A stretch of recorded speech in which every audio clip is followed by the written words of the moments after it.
have misery trying to keep him from getting into trouble. Well, we didn't have Uncle Ed around, but how we tried to explain to our kids who was who. Uncle Barney was the one that wriggles his head. Now, and Katie Lynn, whatever, which one she is, she can do that. Wiggle her ears. She, Katie Lynn. Katie Lynn. Well, and Uncle Barney and Uncle Sid could both wiggle their ears. And Jim could take his teeth out, stick them out in front.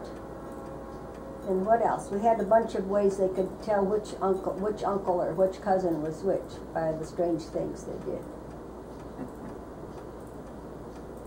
I think Uncle Barney did more of the head, and Uncle Sid did the ears. Yeah, Uncle Ed did the ears. But if it was anything bad, wicked, or awful, it was Uncle Sid. Yes. And we loved to carry on conversations with Uncle Sid, because he'd say all these interesting things, like, let's see, what would he say? Uncle Sid,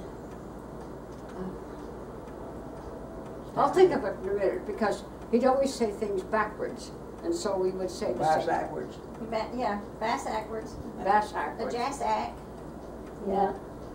And I saw Uncle Sid when he was up in years stand with his back to a horse, reach around behind him, take the saddle horn, and do a backflip into the saddle. Yeah. Oh my goodness. Oh my goodness. Yeah, you do that to go backwards, and you get up pretty good that way. That way you get up with your arms instead of your legs. And Margaret had the ability, the horseback ability of her dad. We'd be riding along, and she'd slide off the back of her horse and hang onto the saddle strings, right along behind us, bouncing off his tail, or she'd ride along and slide off to the side and kick rocks along the side of the road. And yeah. And Margaret and Sidney could get on horses easily, and I was always, a lot of heavy butt. That was all I could do to get on. Gosh. Uncle Sid could get horses to talk to him too. His horses did tricks. Yeah. Jughead would stick his tongue out at us. Yes. He would tell us things, and he would count. Yeah. But I saw Uncle Sid's heart one day when we were downtown by the Grand, and he met up with one of the Lovells. I don't know which one it was. Who was there? Not Sigrid. One of the Lovell brothers came down the street. Sylvester and Stanley. Probably Sylvester. And as this Lovell came down the street, he recognized Uncle Sid. And about 50 years fell off of him. He perked up and he came over there, and they were tussling and hugging and were shaking hands and patting backs and carrying on there. And then this Sylvester went on down the street, and he got older as he walked away. And Uncle Sid went up the street, and he said, "Poor old son of a bitch." And that was a picture of Uncle Sid's heart, how much he loved these people. And there was a time when Uncle Sid was taking the saddle back to Washington. That was the same time. Was it the same putting it time? on the bus. And I guess somebody said, and I don't know, along comes, who was the one that was a deputy sheriff? Frank Weitzel? Huh? No. Frank? Recent. No, one of our relatives. Oh. Eddie? Eddie, yeah. Eddie, oh yeah. Yeah, Eddie, and he came down, and I guess he was kind of checking up. I don't know whether somebody had reported that there was a saddle going on. People were saddle beds.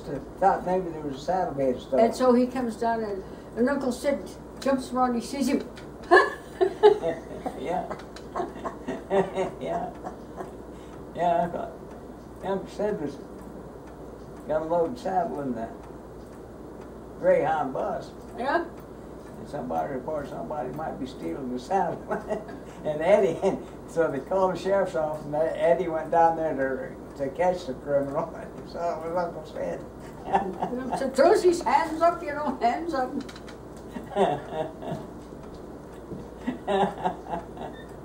Yeah. Uncle Sid was always a character.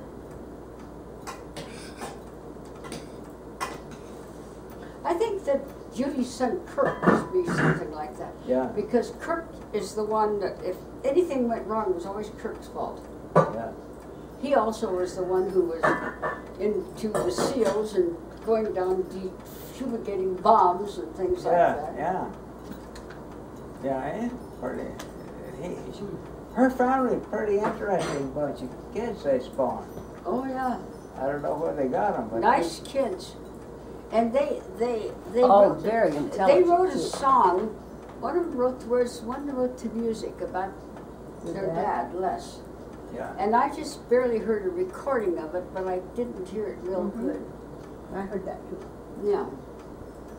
But Les was, it was kind of funny because it was one of these things at Linda's house, and I had said something. John Yo had only just recently been introduced to all this, and I was saying, what fine guys that Les Wagner and who else was I referring to? One of the other ones. Maybe it was Scotty and Les Wagner. He says, I don't know. He says, I saw them smoking weed. Smoking weed. Of course, because Les always rolled his own. Yeah. And so when John rolling their own. Yeah. And so John saw that, and he thought sure they were doing weed. Well, I tell you, I told them about it, Scotty and Les about that, and they just thought they thought it was the funniest thing you'd ever seen, because they were guys who were bad guys. Gene's dad, when he comes down to Georgia, he would sit in that little country store and show them how to roll cigarettes. And he could do it with one hand. Yeah. And he had the preacher, so the preacher was starting to smoke, rolling his cigarettes. He let me roll his cigarettes for him once in a while. Yeah. And I'd roll it up and it'd be so loose that Yeah. he'd smoke it just to humor me. But he'd take a puff and ashes go everywhere. He had little burn mark holes all in his shirt. Oh dear.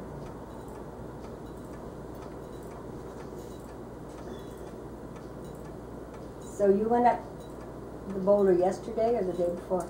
Saturday? Day before. Saturday. Saturday. Yesterday you went to church, didn't you? Yesterday we went to church. Saturday we went up the boulder. After we had the picnic. Yeah. We had the picnic and then we I went noticed to it was so interesting. I got to thinking about our picnic. All these guys, the guys all showed up with their cowboy shirts and fancy belts and jeans. The guys were all dressed up real fancy. Yeah. Yeah, they're going out. Well, you wouldn't want them at the picnic to eat with their other clothes on. Yeah. Did they go up the canyon today? The cows. No, Yesterday. no.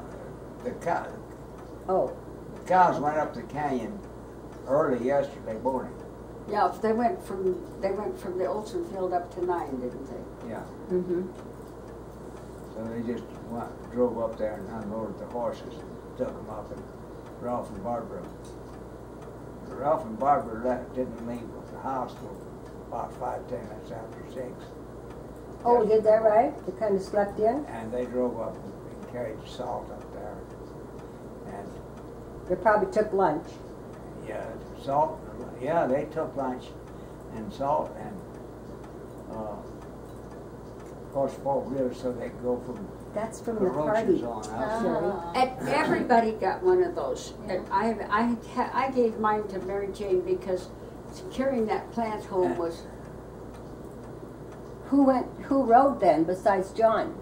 Are you going to plant it? Oh, Katie? John and Rocky? Rocky and Carrie and Katie, Joe maybe, and Oh. and maybe they had some others. I think there were about 5 or 6 of them. They got that many horses up there? Barbara and Ralph took the salt up, brought the sandwiches up, and they had all their work done so early in the day that Rocco and was taking the horses back down, and they were going to go down to Great Cliff and move them out of that place there over